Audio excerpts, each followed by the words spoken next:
After years of silence, my vengeance was served cold. They never saw it coming. The hum of 1,000 excited voices in the grand ballroom was a symphony of anticipation, a prelude to Torvin Blackwood's grandest unveiling yet. Silas Vance stood at the very back, a quiet observer among the throng of industry titans, investors, and media personnel, his presence as unremarkable as a shadow in the dim light. He had chosen his attire meticulously, a charcoal suit, devoid of any distinguishing features, designed to blend into the anonymous luxury of the event. His gaze, however, held a sharp, almost predatory focus, scanning the opulent hall, from the glistening chandeliers overhead to the polished marble floors reflecting the pulsating stage lights.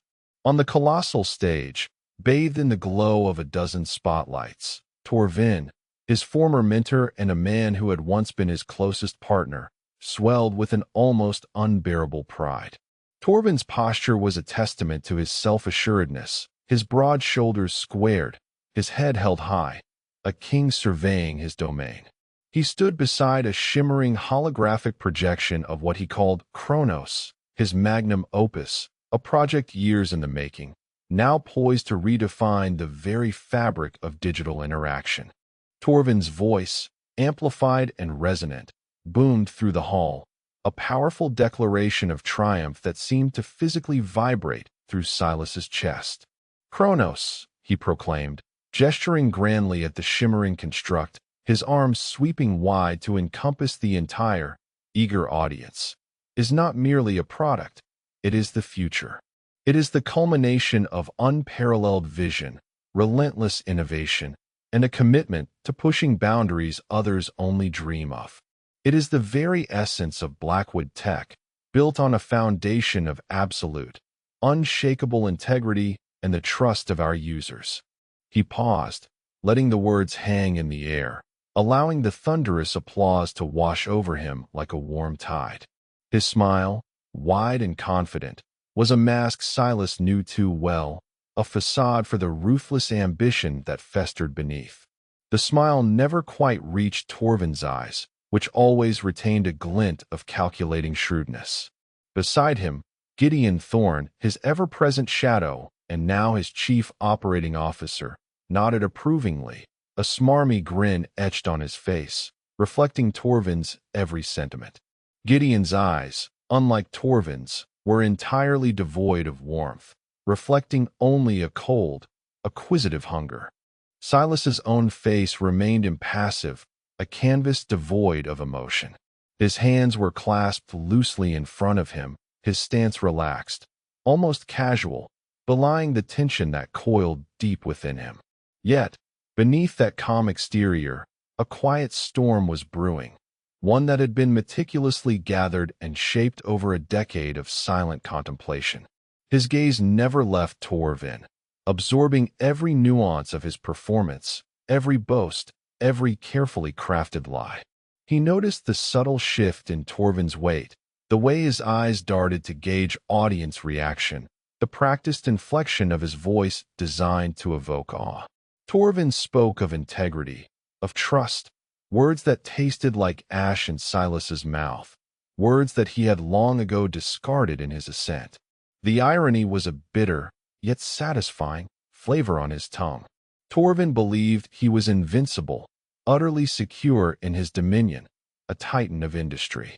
He had no idea, not the slightest flicker of a clue, that the very foundation he lauded, the very essence of his triumphant project, was built upon a fault line Silas had meticulously, deliberately, and irrevocably engineered.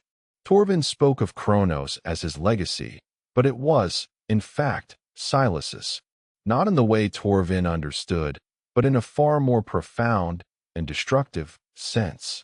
He was celebrating his victory, oblivious to the fact that he was standing on the precipice of his own carefully constructed downfall, a fall that had been years in the making, set in motion by the very person he believed he had eliminated from the game. The silence, his decade of absence, had not been one of defeat or despair, but of the most intricate and patient preparation. The time for the symphony of Torvin's undoing was drawing near, and Silas, the forgotten conductor, was ready to raise his baton.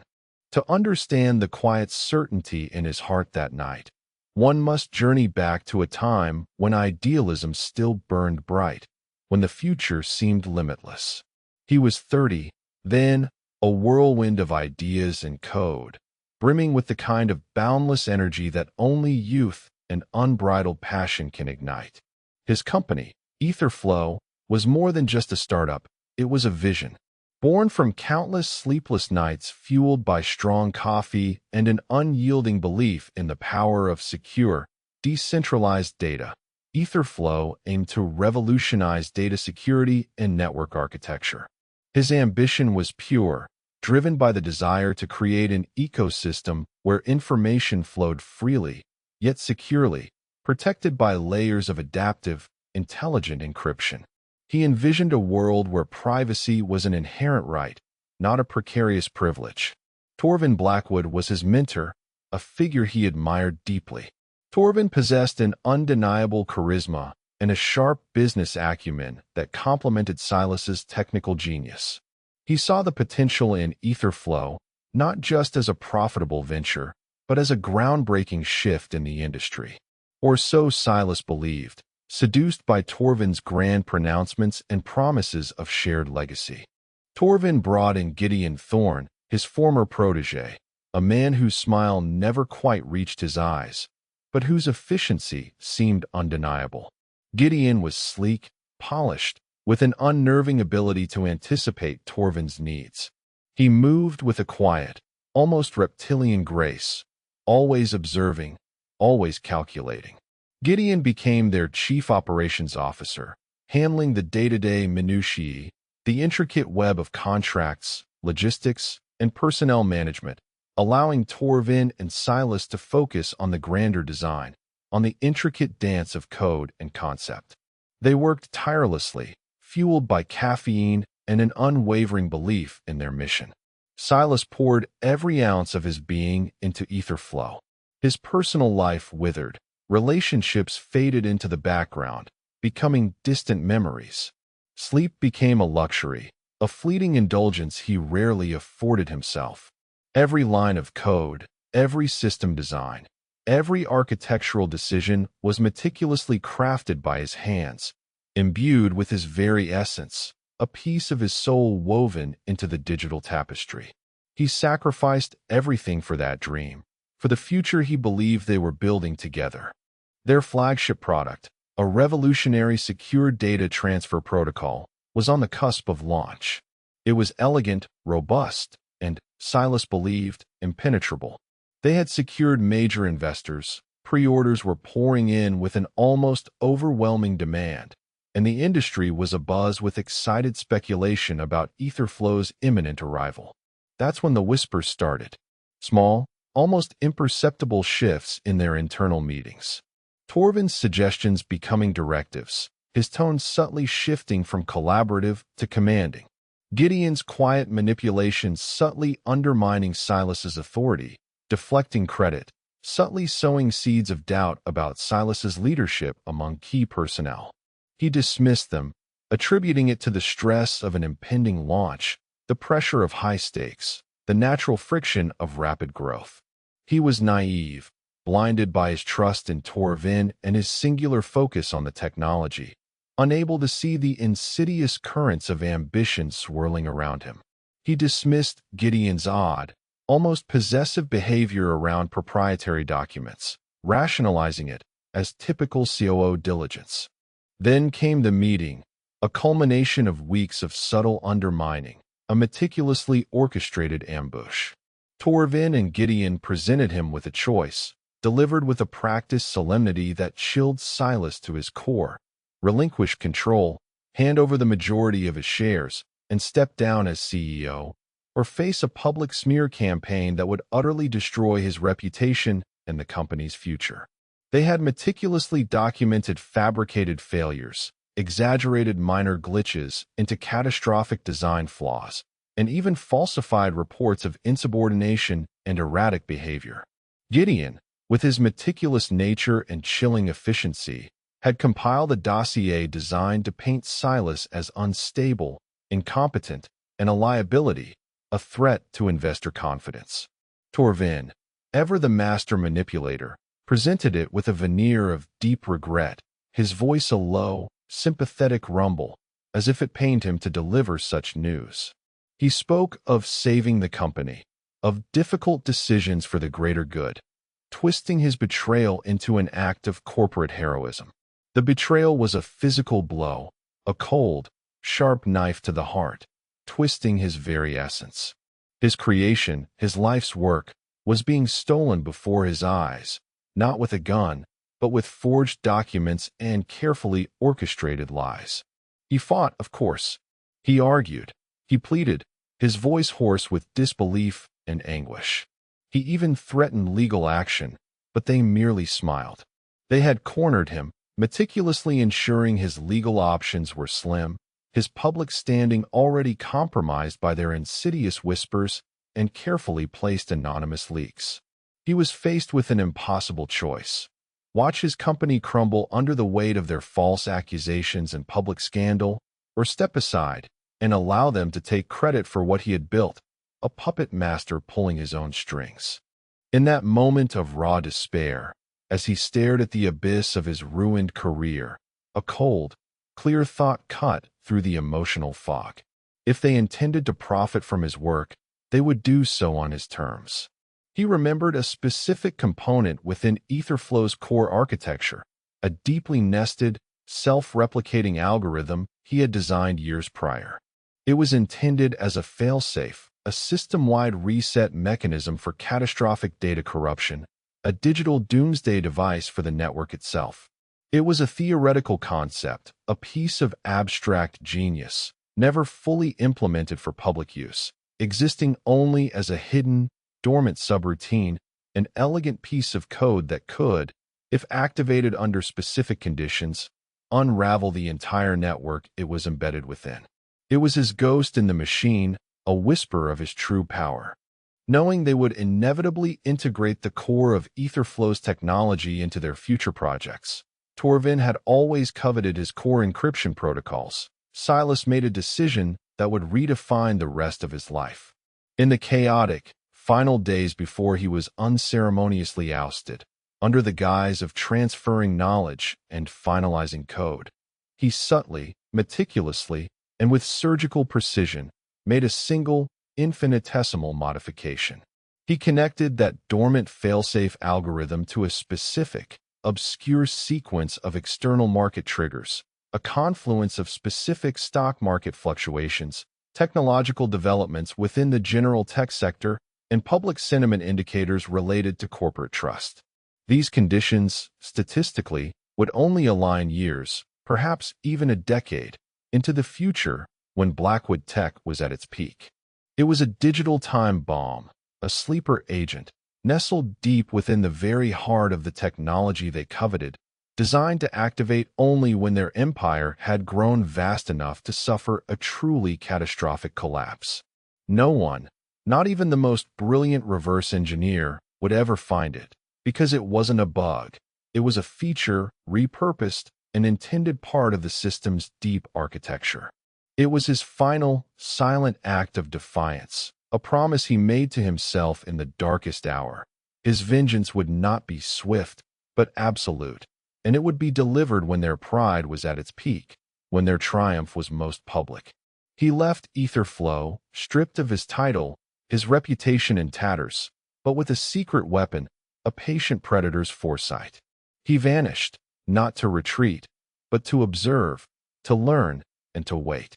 The world believed he was broken, a forgotten genius. But he was merely recalibrating, transforming his despair into the coldest, most precise form of strategic patience. The years that followed were a blur of deliberate obscurity. Silas retreated from the tech scene entirely, severing all ties, changing his name, and moving to a remote, unassuming corner of the world, a small, quiet town nestled in the foothills of a forgotten mountain range, far from the glare of metropolitan life. His days were not spent in self-pity or anger, emotions he meticulously purged from his mind, but in relentless, methodical observation. He subscribed to obscure economic journals, followed global market trends with an almost obsessive dedication, immersing himself in the intricate dance of finance and capital. He delved deep into the psychology of human behavior, particularly that of individuals driven by unchecked ambition, dissecting the patterns of hubris and overreach. He studied Torvin and Blackwood Tech from afar, a silent, unseen specter. He saw their meteoric rise, fueled by the very technology they had stolen from him, a perverse testament to his own stolen genius. He watched as Torvin's arrogance grew, his public persona morphing into that of an untouchable titan, his interviews filled with thinly veiled condescension towards those he deemed less visionary. Gideon Thorne, always by his side, mirrored his every move, his opportunism expanding with each new success, a loyal jackal feeding off the reflected glory. He tracked their acquisitions, their investments, their product launches, building an intricate mental map of their burgeoning empire. He understood their ecosystem, how each new venture fed into the next, how interconnected their various departments and subsidiaries had become. His initial failsafe, the one embedded within AetherFlow's core, was designed to activate under very specific conditions that represented not just market instability, but a confluence of factors signaling a particular peak in Blackwood Tech's vulnerability. It wasn't enough to just cause a glitch. He needed to orchestrate a total systemic failure, a complete public unraveling that would expose their fraudulent foundations for all to see. He had to ensure that the collapse was irreversible, undeniable, and universally attributed to the very core of their stolen technology. His plan began to solidify, evolving from a simple act of revenge into a complex symphony of market manipulation and strategic timing. He began to invest, not in tech, which would draw too much attention, but in seemingly unrelated sectors, commodities, real estate, even niche manufacturing. His goal was not to rebuild his own empire, but to subtly influence the very market conditions that would trigger his dormant code. He moved small amounts of capital through various shell corporations, made seemingly innocuous trades across obscure international markets, and even published anonymous analyses under pseudonyms, subtly shaping perceptions, pushing certain narratives, all designed to nudge the global economic currents towards the precise patterns that his buried algorithm recognized. It was a game of digital chess on a global scale, played with infinite patience, each move a feather-light touch on the scales of global finance. There were moments of doubt, fleeting whispers that perhaps he should simply let go, but the memory of the betrayal, the humiliation, always sharpened his resolve, rekindling the cold fire within him. He learned to differentiate between transient market noise and the deeper, underlying currents that aligned with his design. Torvin, meanwhile, remained oblivious, basking in his self-made glory. His public appearances became more grandiose, his rhetoric more self-congratulatory. He spoke of his unwavering vision and innate genius, never acknowledging the stolen foundation upon which his empire was built.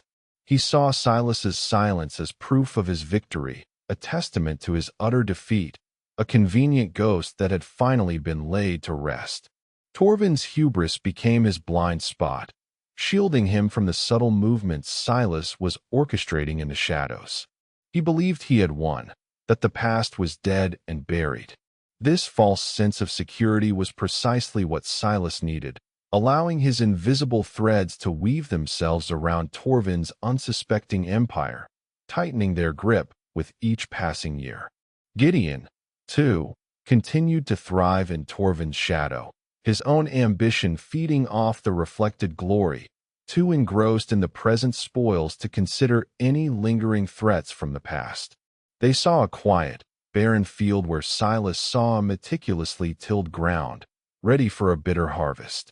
Every move they made, every new project, every expansion, unknowingly brought them closer to the pre-programmed conditions Silas had set, closer to the activation of the very weapon they had unwittingly carried within their own systems for years.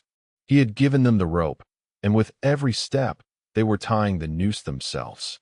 The day of Torvin Blackwood's Kronos launch was carefully chosen, not by chance, but by design. It was the precise moment the intricate patterns Silas had been tracking for years began to coalesce, the confluence of market indicators finally aligning with the unique parameters he had embedded within AetherFlow's core. The time bomb, after a decade of dormant waiting, was finally primed. Silas arrived at the grand ballroom an hour before the main presentation, slipping in unnoticed amidst the early arrivals, a nondescript attendee in a sea of expectant faces. His dark suit and muted tie were designed for blending, not standing out, a uniform of invisibility. He surveyed the room, taking in the excited chatter, the flashing cameras, the confident smiles of Blackwood tech executives, many of whom he recognized from his past life, though none recognized him.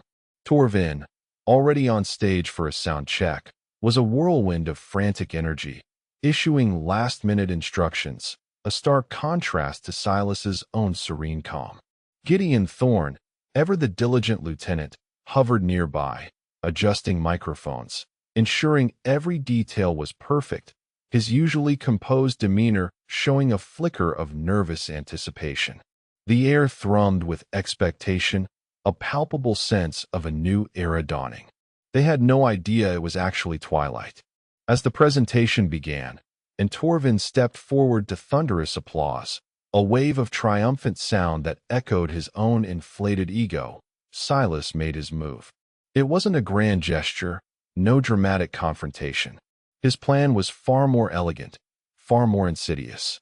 From a small, untraceable device concealed in his inner jacket pocket, a custom-built piece of hardware no larger than a credit card, he initiated a series of pre-programmed, automated commands. These commands were not directed at Blackwood Tech's public servers, nor were they a hack in the traditional sense, which could be traced.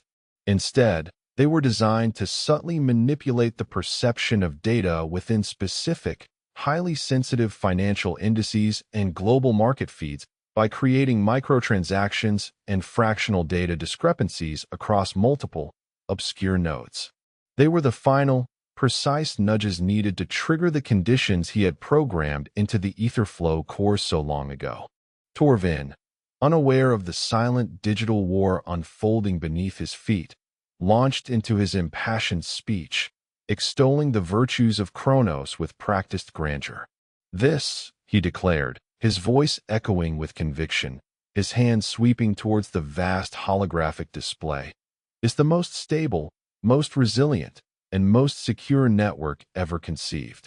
Its proprietary architecture, built on years of research and development, guarantees unparalleled performance and unassailable data integrity.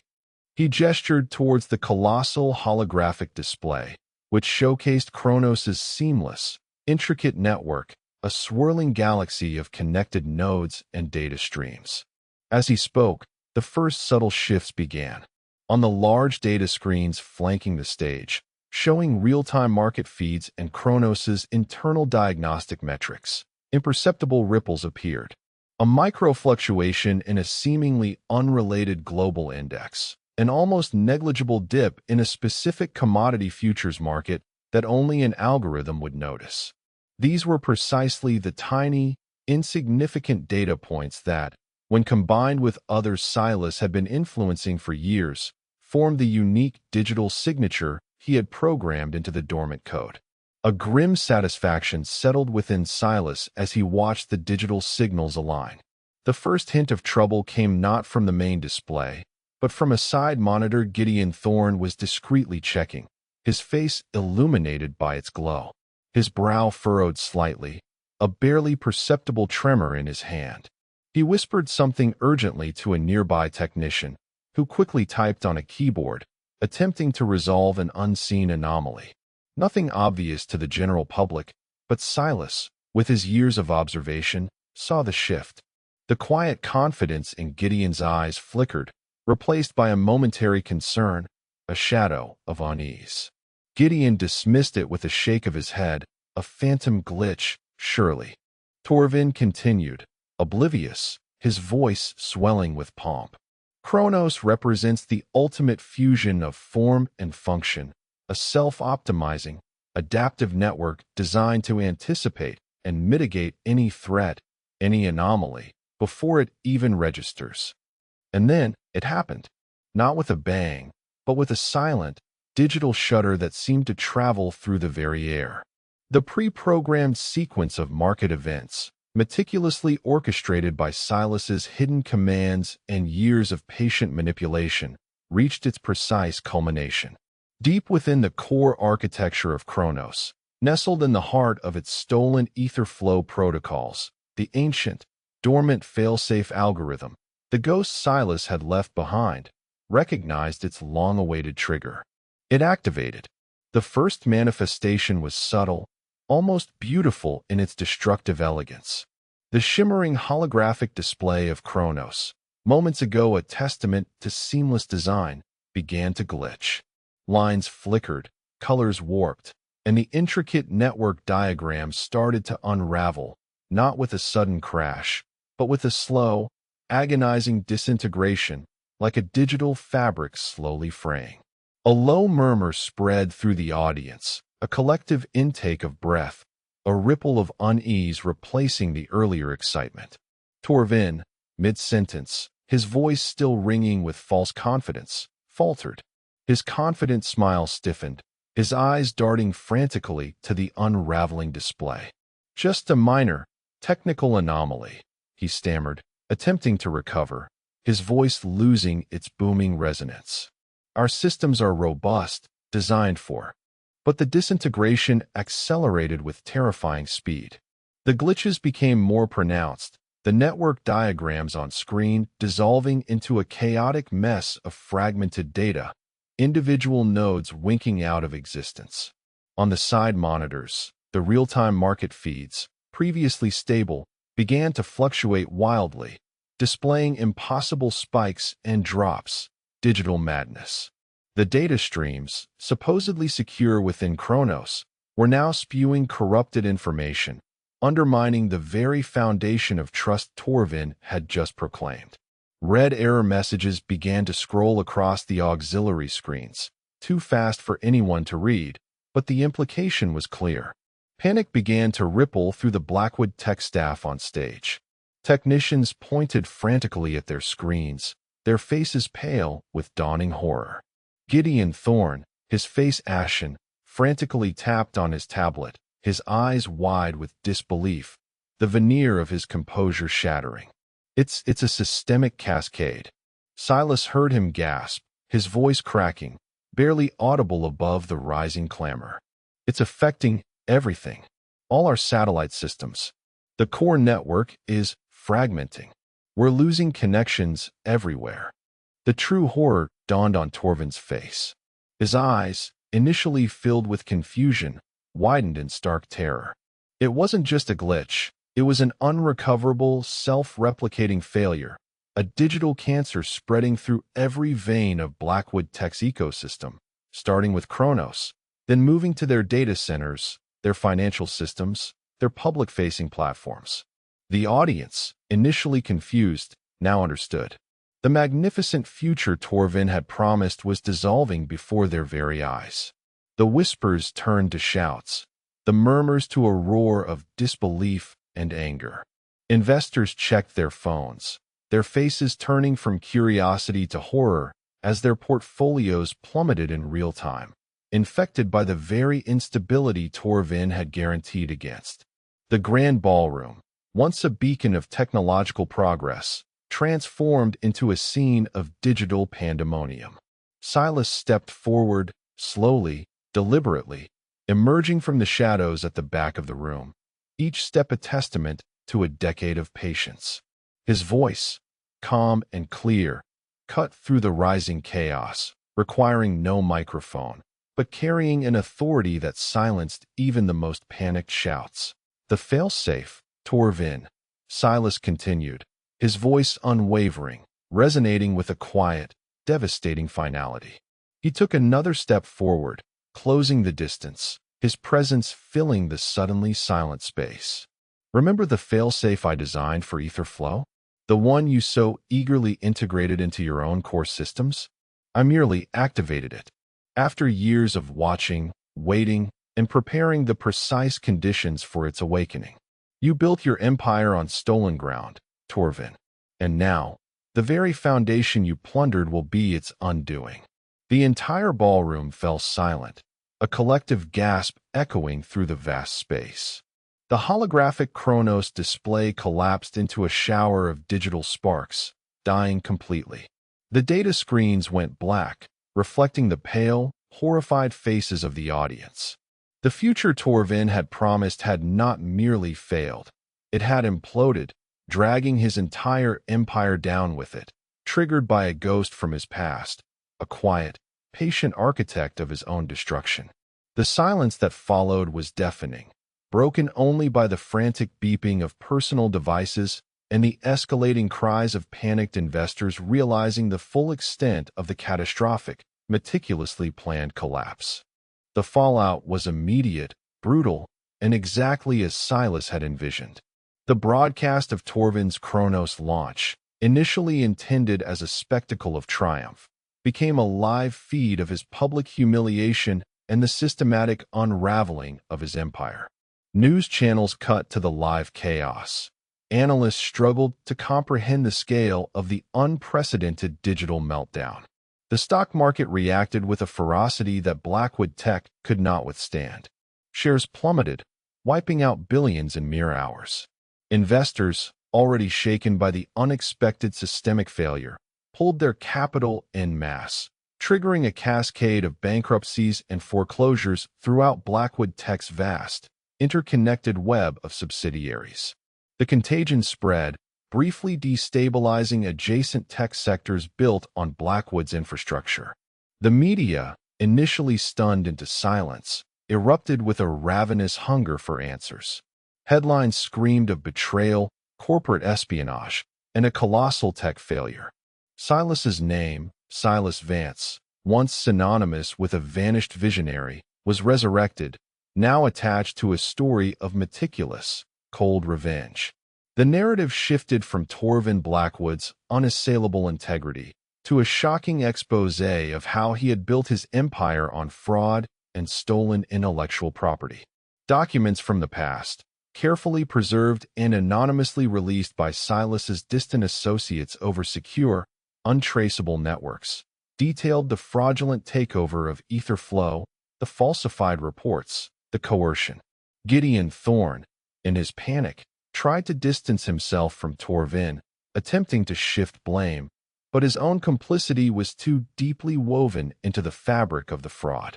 His opportunism, once his greatest asset, became his undoing as partners and investors turned on him with equal ferocity, seeing him as Torvin's willing accomplice in the grand deception. Torvin, stripped of his power, his fortune, and his public image, became a pariah. The legal battles were swift and devastating.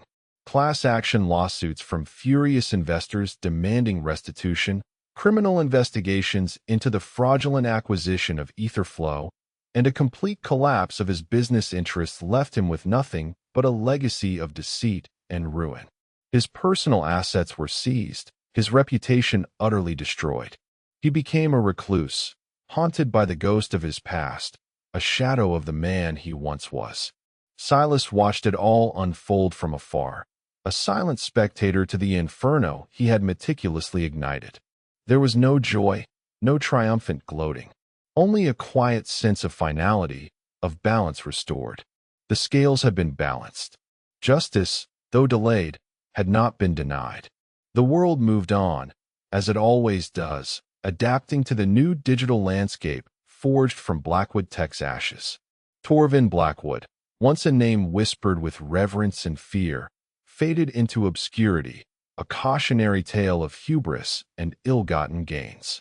Gideon Thorne, too, disappeared from the public eye, his name tarnished, his career in ruins, his calculating ambition having finally consumed him. Their empire, built on sand and deceit, crumbled to dust, leaving behind a vacuum that new, more ethical ventures would inevitably fill. As for Silas Vance, He did not seek to rebuild a tech empire or reclaim his former glory. The years of quiet observation and patient cultivation had changed him profoundly. His focus had shifted from ambition to purpose. He founded a small, discreet nonprofit organization dedicated to fostering ethical innovation and protecting intellectual property rights for independent creators, ensuring that the next generation of visionaries would not suffer his fate. He worked quietly, advising young entrepreneurs, helping them navigate the treacherous waters of the tech industry, ensuring that their visions were protected from the very kind of predatory practices that had once destroyed his own. He operated anonymously, his true identity known only to a trusted few, finding a new kind of power in his unseen influence. His life now is one of quiet contentment. He lives simply, his days filled with meaningful work and the pursuit of genuine connection with the few people he allows into his carefully guarded world. The fire of revenge has long since cooled, replaced by a steady, unwavering light of wisdom and peace.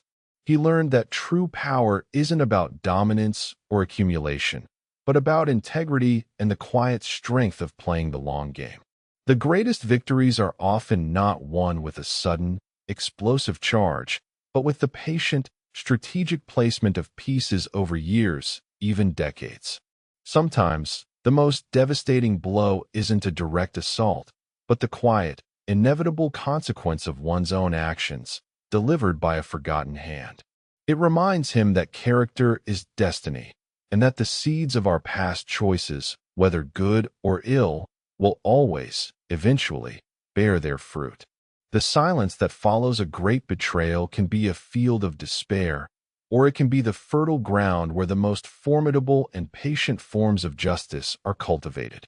If you enjoyed this story of patience and profound strategic thinking, remember to subscribe to the channel and turn on notifications so you don't miss similar narratives of complex revenge and ultimate redemption.